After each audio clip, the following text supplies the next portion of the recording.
On dit qu'il ne faut jamais prononcer son nom 3 fois devant un miroir. Bloody Mary, Bloody Mary, Bloody Mary. Certains disent que ce ne sont que des mots. D'autres ne sont jamais revenus pour en parler. Tout commence il y a plus de 5 siècles, dans l'Angleterre du XVIe siècle. Une reine régnait alors d'une main de fer, Marie Tudor, la fille d'Henri VIII. Elle fut surnommée Bloody Mary, Marie la sanglante, parce qu'elle fit exécuter des centaines de protestants pour imposer sa foi. Les flammes des bûchers brûlaient nuit et jour, et le cri des innocents hante encore les ruines des vieilles églises anglaises. Mais ce que peu de gens savent, c'est que Marie pratiquait les arts occultes. Elle cherchait un moyen d'avoir un enfant, un héritier par la magie noire. On raconte qu'elle fit un pacte avec un esprit du miroir, une entité capable de lui montrer le visage de son futur fils. Mais ce qu'elle vit, ce n'était pas un enfant. C'était elle-même, pâle, mutilée, les yeux pleins de sang. Ce soir-là, quelque chose passa de l'autre côté du miroir, et Marie ne fut plus jamais la même.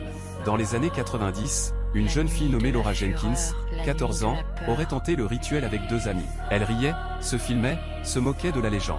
Mais sur la vidéo retrouvée plus tard, on entend quelque chose. Une respiration étrangère, lourde et humide. Puis un cri. Et la caméra tombe. La vidéo s'arrête, mais on entend un grattement.